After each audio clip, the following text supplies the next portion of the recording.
പ്രിയപ്പെട്ടവരെ, ഇനി നമുക്ക് നമ്മുടെ സംസ്ഥാനത്തെ കാർഡ് ബാങ്കുകളിലെ ലോൺ പ്രൊസീജിയർ അഥവാ വായ്പാ വിതരണ രീതി എങ്ങനെയാണെന്ന് നോക്കാം. കാർഷിക വികസന ബാങ്കുകളിലെ വായ്പാ വിതരണം 99% വസ്തു വീടിന്മേൽ ആണ് വിതരണം ചെയ്യുന്നത്. എന്നാൽ ഏതാനും ബാങ്കുകൾ ജോയിന്റ് ലയബിലിറ്റി ഗ്രൂപ്പുകൾക്ക് പരസ്പര ജാമ്യത്തിന്മേലും വായ്പാ വിതരണം നിർവഹിക്കുന്നുണ്ട്. എല്ലാ ബാങ്കുകളിലും സുതാര്യവും ലളിതവുമായി വായ്പാ വിതരണം നിർവഹിക്കുന്നതിന് സുശക്തമായ ഒരു പ്രൊഫഷണൽ സംവിധാനം നിലവിലുണ്ട്. പ്രൈമറി ബാങ്ക് തലത്തിലുള്ള junior supervisor, senior supervisor, apex bank അഥവാ കെയർസ് കാർഡ് ബാങ്കിൽ നിന്നുള്ള അഗ്രികൾച്ചർ ഓഫീസർ, കോപ്പറേറ്റീവ് ഡിപ്പാർട്ട്മെന്റിലെ അസിസ്റ്റന്റ് രജിസ്ട്രാർ അഥവാ വാലുവേഷൻ ഓഫീസർ എന്നിവരടങ്ങുന്നതാണ് ഈ പ്രൊഫഷണൽ ടീം. വായ്പ തുകയുടെ വ്യാപ്തി പരിഗണിച്ചാണ് ഇവരുടെ കർത്തവ്യം വിഭാവന ചെയ്തിരിക്കുന്നത്. മൂല്യനിർണ്ണയത്തിന്റെ പരിധി താഴെ പറയും പ്രകാരമാണ്.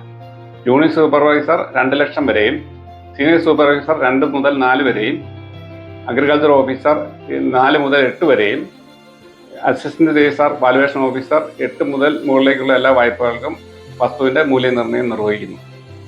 ഈ വായ്പാ ഫയലുകൾക്ക് ആവശ്യമായ ടെക്നിക്കൽ റിപ്പോർട്ടുകളും അപ്രൈസൽ റിപ്പോർട്ടുകളും തയ്യാറാക്കുന്നതിന് അഗ്രികൾച്ചർ ഓഫീസർ മറ്റുള്ള ഉദ്യോഗസ്ഥരെ സഹായിക്കുന്നു.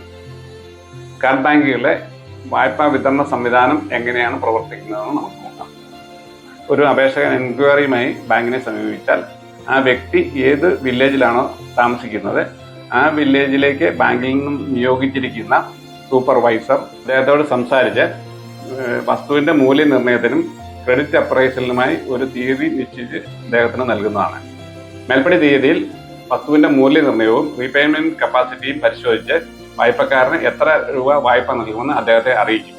തുടർന്ന് വായ്പാപേക്ഷ സമർപ്പിക്കുന്നതിന് ബാങ്കിനെ സമീപിക്കാവുന്നതാണ്.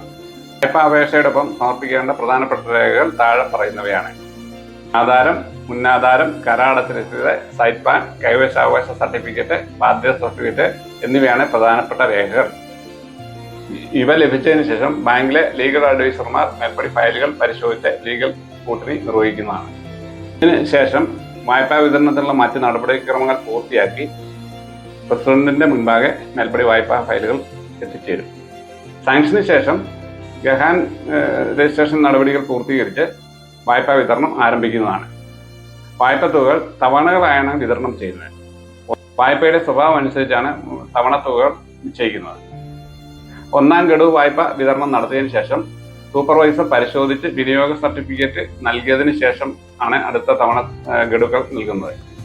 വായ്പാ അപേക്ഷ മുതൽ വായ്പാ വിതരണം വരെയുള്ള നടപടിക്രമങ്ങൾ കേവലം 3 ആഴ്ചയ്ക്കുള്ളിൽ പൂർത്തീകരിക്കുന്നതാണ്. മറ്റ് ബാങ്കുകളിൽ നിന്നും കാർഡ് ബാങ്കുകളെ വ്യത്യസ്തമാക്കുന്ന ഇവ പിന്തുടരുന്ന സുശക്തമായ ലോൺ പ്രൊസീജിയർ സ്ട്രക്ചർ മൂലമാണ്.